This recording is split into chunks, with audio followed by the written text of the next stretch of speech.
Yes, how are you? This is Matt Carty. We're in the European Parliament. We're back after a long break. It's been quite a while since we've done this before, but just to let you know, this is still not the RTE News. So you're very welcome. Thanks to all those people who are tuning in at home. For those of you who haven't watched this programme before, this is basically our chance here in the European Parliament just to let you know some of the work that we're involved in, introduce you to some of our friends or some of the people who we have over visiting. More importantly, it's a chance for you to send in any questions or comments about the work that we're involved in, and hopefully have a little bit of crack and debate along the way. So as you can see, they have us stuck in the bunker. They've got rid of the good studio. They haven't got rid of it, they just got rid of us from it. But we're down in the bunker, which means we have even more freedom to say and do what we like, because people walking past can't hear us. So please hit share. We think that we have Towards the United Ireland mugs that we can raffle off in the future. But tonight in the European Parliament, there's actually a really important event taking place, because we're hosting Colin Harvey, Professor in Queen's University, and Mark Bassett, who is a barrister from Dublin, based in Belfast, I think. But they have launched a document that is essentially around the role that the EU can play in the reunification of Ireland. So we're delighted that Colin Harvey is able to join us. Michelle O'Neill is in the building. She's going to be attending the meeting tonight. So too is Martina Anderson. We're told that one or both of those might be joining us at any point. They have a hectic schedule at the minute. But so is Chris Hazard, the MP for South Down. So Chris's predecessor, Margaret Ritchie, was recently appointed as Baroness, becoming the second former SDLP leader to take a house in the unelected House of Lords after they didn't get elected in their own country. So when do you expect to get the call for your own elevation to the House of Lords, Chris? I think I'll be waiting a while, you know. But yeah, it's great to be here. Great to come on the show. You have a busy day. Busy day, yeah. But great to take some time out to be on here. We're going to have actually all 7 Sinn Féin MPs over here over the next 24 hours. Yeah, the whole MP team are over. We've been engaging in Westminster and the Dáil actually quite actively in recent weeks. I was going to ask, what does an abstentionist MP do? It sounds like a handy number. I wish we actually abstain from an awful lot of the stuff that we do, but no, it is. It's very proactive actually. We take our role very seriously, and it's about giving the representation from, you know, not just Belfast and London, but also Dublin and here Brussels obviously as well. So, you know, we do in London what the vast majority of MPs do. We just don't go into the chamber or sit in the committee. So we will lobby the British government in Downing Street, or we'll be the opposition parties. One of the most important things we do is actually engage with the diaspora and the media. So the Foreign Press Association, regularly we would do meetings with dozens of press corps from all around the world, and Brexit of course there's a big Irish community in London and across Britain. So yeah, so we've done a number of big events in the Irish Centre, for example, packed out, you know, more than 100 people come along, want to know what's happening, want to know the politics of it, and all at the centre is a growing conversation obviously on Irish unity. Yeah, we're going to come to that. Just in terms of likely Westminster election, are you going to be able to hold on to South Down seat? Well, we're preparing for one. You look at the chaos across the way. It's nearly inevitable, you would think, if not some stage later in the autumn or the winter, that early in the new year. So we're very much up for it. We're out to retain our 7 seats and to maybe bring another couple across the line. John Finucane in North Belfast, of course, would be a fantastic asset. That'd be mighty, wouldn't it? It would be great, and especially considering Nigel Dodds, of course, is chief architect of Brexit.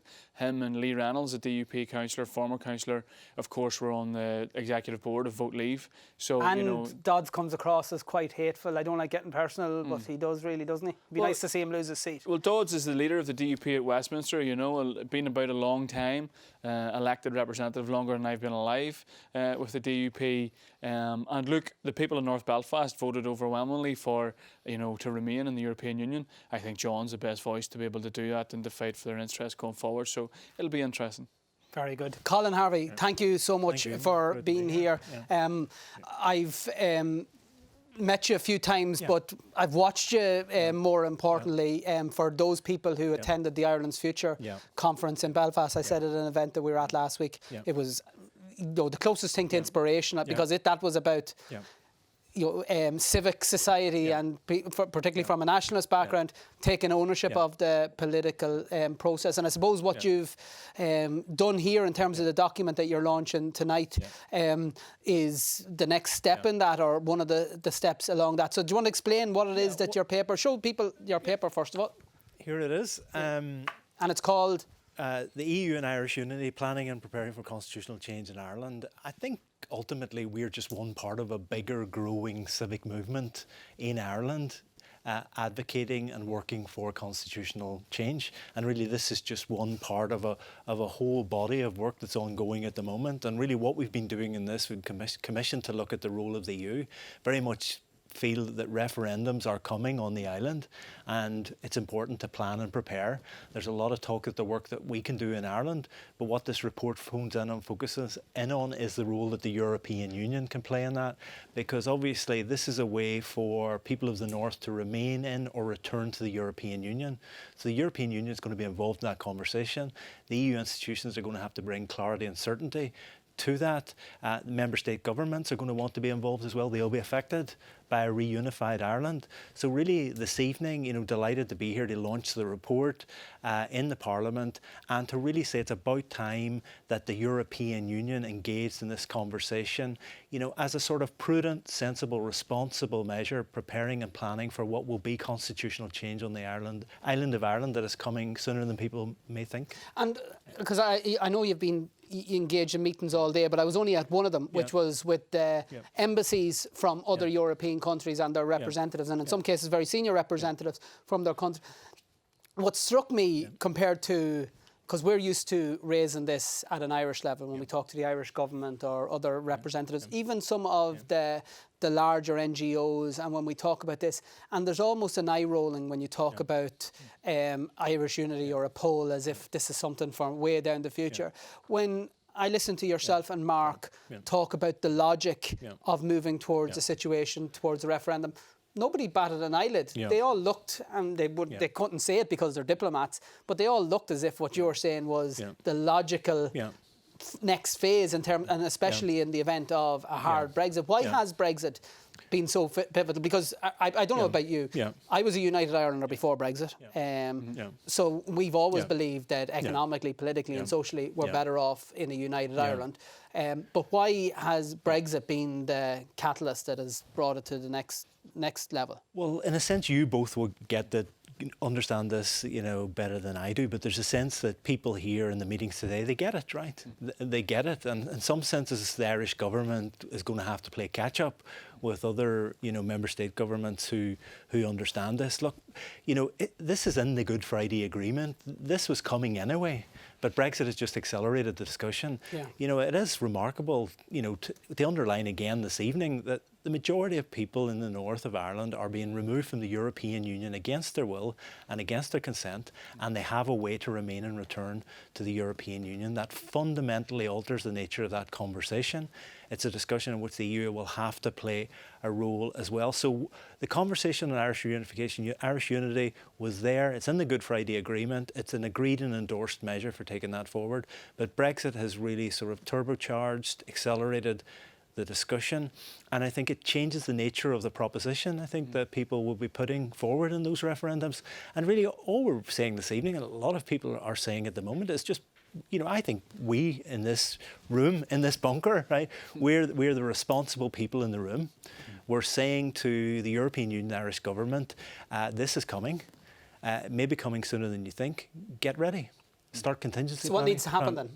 Well, Where do we start? Does this need to start in Dublin? Does it need to start in Belfast? Does it need to start in Brussels? I think it needs to start. There's been a lot of focus on the Irish government, a lot of focus on the British government. What we point out in this report is that the European Council made a promise in April 2017. If you want to think about it like that, it made a promise, and the promise is that in the event of a vote for Irish reunification, the entire island of Ireland will return to the European Union. Now, really all we're saying in this report, in a bit of length and a bit more detail, is the other institutions of the European Union, the Parliament The Commission need to follow up that promise. They need to put flesh on the bones of that promise. They need to tell us what that actually means. Yeah. They need to tell us that when we head into these referendums, what will the EU be offering in terms of clarity and certainty? Because it will involve the European Union. It will be a part of the island that will be returning to the EU or remaining in the EU. So really all we're saying, to the European Union and the Council, the Commission, the Parliament, the Council of Ministers, you need to start putting flesh on the bones, particularly in the Parliament. In past German reunification, the Parliament took a lead. The Parliament was ahead of others, and what we're asking the Parliament to do and other institutions is take a lead in contingency planning, doing the research, getting the legal opinions, doing the groundwork, so that we enter these referendums with as much clarity and certainty, and we don't repeat the absolute shambolic mess that we've seen emerge in the other island. Chris, I didn't get a chance to say this to you. By the way, hit share. We need people to watch this and be tuning in. So, Chris, I was at a meeting today with councillors from across the 26 counties. Some of the cross-border bodies were there, but I'm not sure if there was any reps from the north. At that meeting, a Fianna Fáil MEP and a Fine Gael MEP reinforced that in the event of a no-deal Brexit scenario, the Irish government will have no choice but to put in place border controls. And one went so far as to talk about all the land borders that are along the Eastern European border of the EU and suggested that our border would be the same. These are people from the island of Ireland arguing something that is essentially impossible. Yeah. What's the time frame? What happens if we end up in a no-deal Brexit scenario?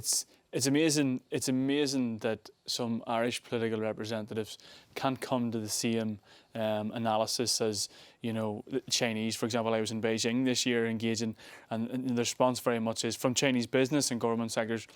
But surely the simple solution is to get rid of partition. Yeah. And yet we have political leaders at home on the island of Ireland who are scrambling about this toolbox looking for a solution to all of this and will refuse to say what's right in front of them. Because that is the dire consequences of a no-deal situation. The imposition of custom checks, basically the ripping up of the Good Friday Agreement. We can't tolerate that.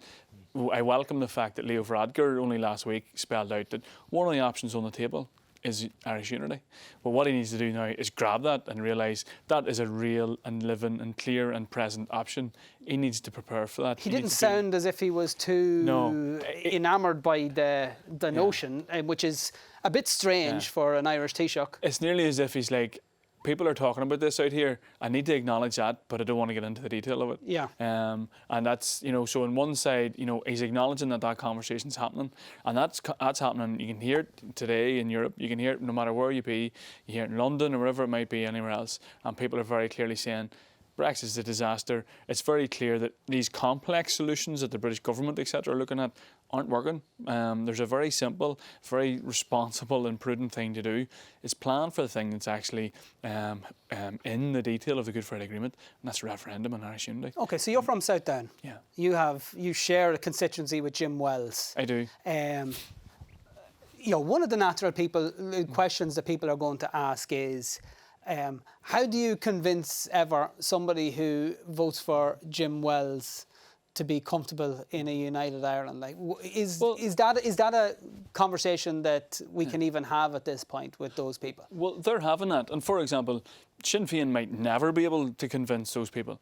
Those people are convincing themselves because they're looking at the business environment at the minute. They're looking at their social environment. In that recent election in 2017, I was canvassing in the Mournes area, and this would have been a Jim Wells stronghold, a DUP stronghold. And a farmer was in his yard, and he pointed across Carlingford into the coulees, and he said to me, he says, "Look, I'm never going to vote Sinn Féin." He says, "But tell you what, over there is looking closer today than ever before." And that's because he's feeling it in his wallet. he feels what Brexit's doing to him. But yeah, and he has. I'm sure they're looking at British government and they're saying there's no way these guys have our best. Well, that's what the interests Dairy Council said this week. They said very, very clearly, they're looking with alarm in now, and they're saying English politicians don't speak for them. So we have to understand that, and I think the strength of this report is to say that a United Ireland and a new Ireland is going to include a whole number of people with British identity. We need to make them very much part of that process. Yeah. And I think that's a strength of doing so in a responsible way now, and talking about it and preparing for it, and saying what's this new Ireland going to look like. And that's essentially what Ireland's Future has been doing. Martina, what time do you call this? Martina Anderson is in the house, but before that, maybe just describe what it is that Ireland's Future are actually asking of the Irish government and of all political parties at this point in time. It's fair to say you don't want, or not asking for, a referendum on Irish unity to be held on December the 1st or October the whatever. Look, it's very clear in this report and the other work that's been done, on which many, many people are involved, and it's a growing civic movement, political movement, if you like, for change on the island, that people want planning and preparation. People are using the sensible language of management and responsibility of the Irish government preparing for this, because the sense in which I've worked a long time in the area of human rights and equality and social justice. We want to make Ireland a welcome and inclusive place for everyone, where mutual respect is meaningful, equality of treatment is meaningful, where there's a strong commitment to human rights, climate justice, social justice and equality. So we want to make the island of Ireland a better place for everyone, because we know there's flaws in the south, there's flaws in the north. The south needs to change, the north needs to change. So what a remarkable constitutional journey we're on. But what we're saying in this report is what the EU can do about that. What we're saying to the Irish government, which I think is a formidable argument, and actually a hard argument to resist really, is that do some planning and preparation. Start thinking about this. But they won't.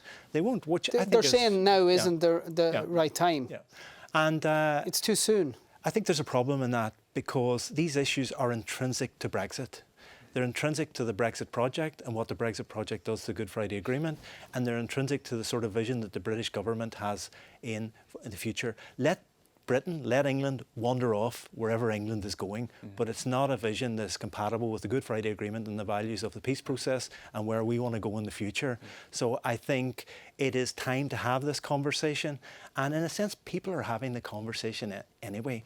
People these days, I'm not on Twitter, but you don't have to wait. You can do this. You're still not on Twitter? You can do this, right? You're still not on Twitter. How are you bypass government. How are you getting through your life without having... There's an important point there, and there's a mood now growing, I think, in wider Irish society. There's an opportunity now to forge a second republic, to say, do you know what, it's now time to have generally a citizen-led conversation. Run might be nice. Well, but generally, to frame it that way, the French have done, before, and this is a chance for a new republic to talk about what it is.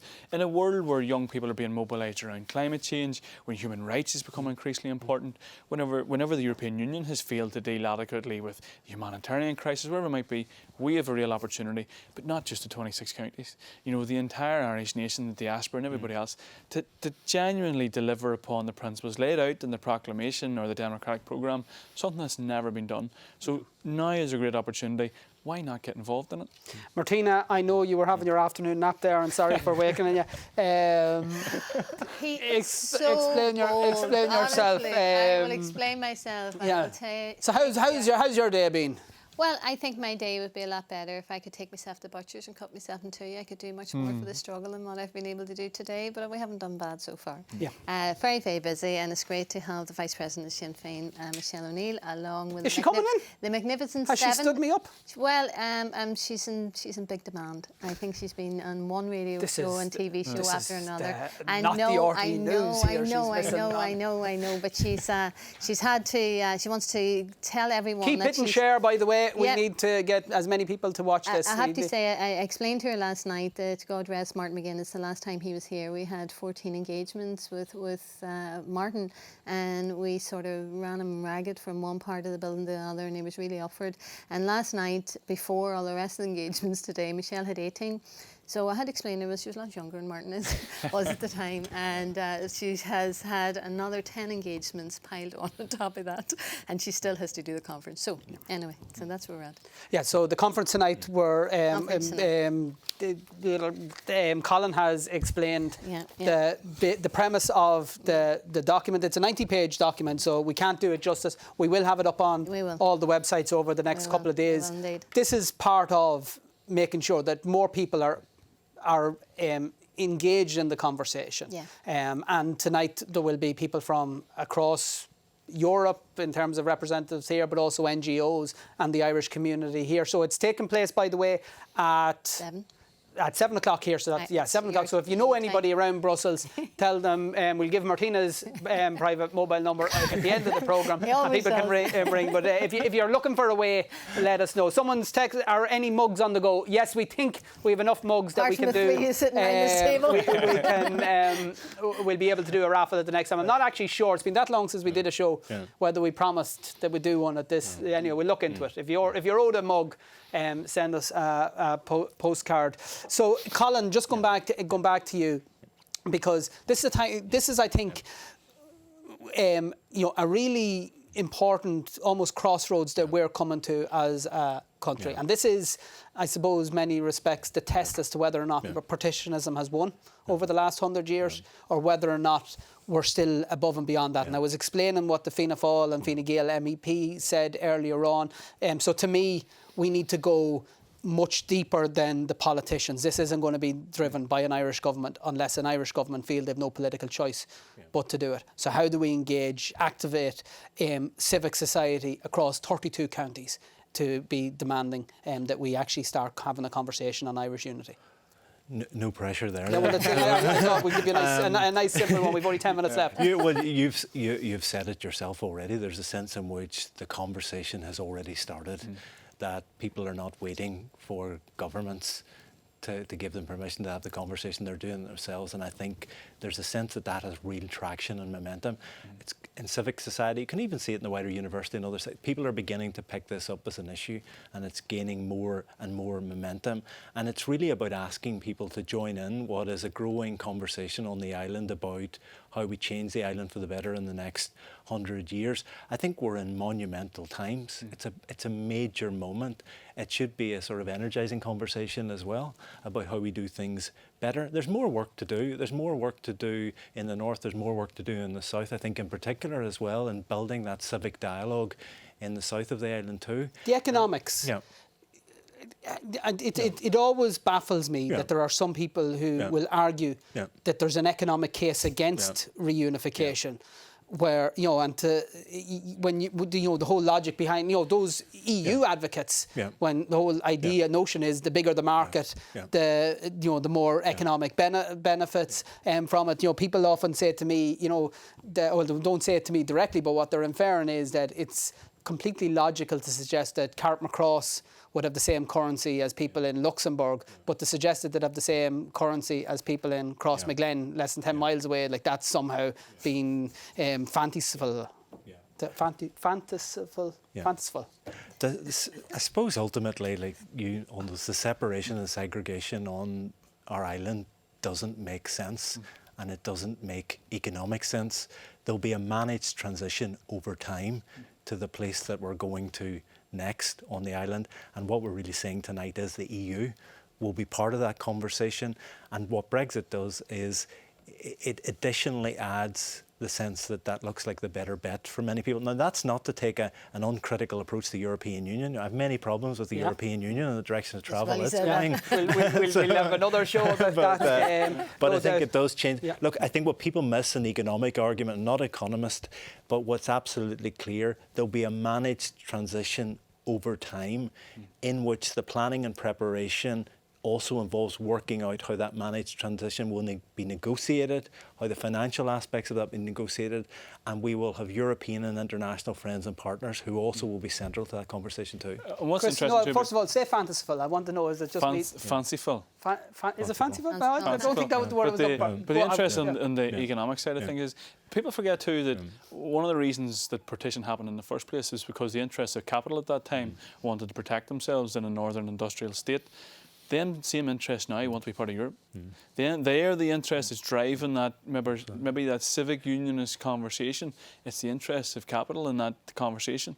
So it has flipped. It has flipped this side. So it's also, I think, just a little dynamic that's also overlooked at times when people talk about the economics, because the economics are clear. You know, but the northern state has been an economic disaster. And I would make the case that it's always likely to be.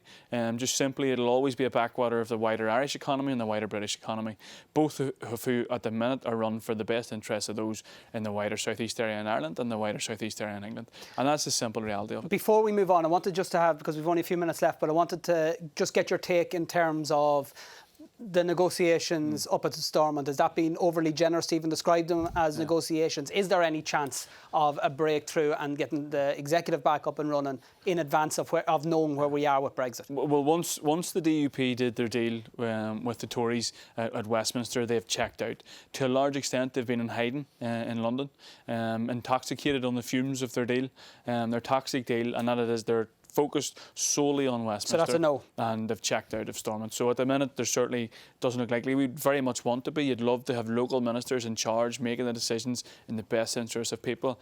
That's what we want to see. But the DUP have checked out of that process. Okay. And so does that mean essentially we're saying to people, you know, there's going to be no executive until this particular deal in London goes, or until the London government tells the DUP they need to engage? At the very heart of power sharing is that principle that you need a partner. It's partnership government.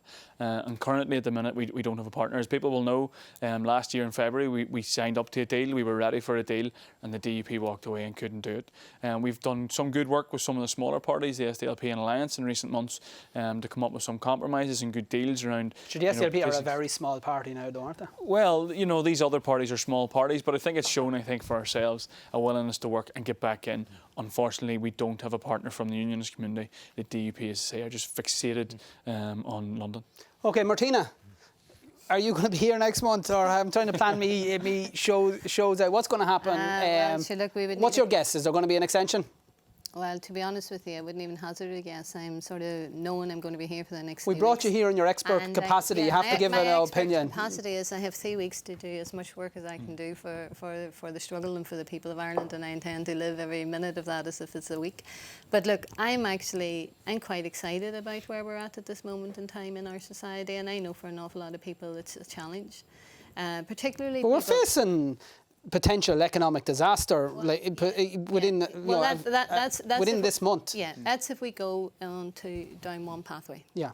I think if we go down another pathway and embrace the democratically endorsed process of the Good Friday Agreement, and try for the first time in our lifetime and since the last 100 years to bring about an Ireland based on the kind of values that Professor Colm Harvey and Barrister Mark Bassett and many, many others are telling us and showing us that there is a better world, there is a better Ireland, there is a better Europe, and we can be the generation that can make that happen. So despite, in terms of Brexit, we have to respect the fact that the British people voted to leave, and we wish them well. I think it was a wrong choice, but look, that was up to them. I understand why they did, because the EU didn't actually lend itself a lot to an awful lot of people supporting the kind of Europe that people like us would want, and that's why we've been critically engaging with the EU.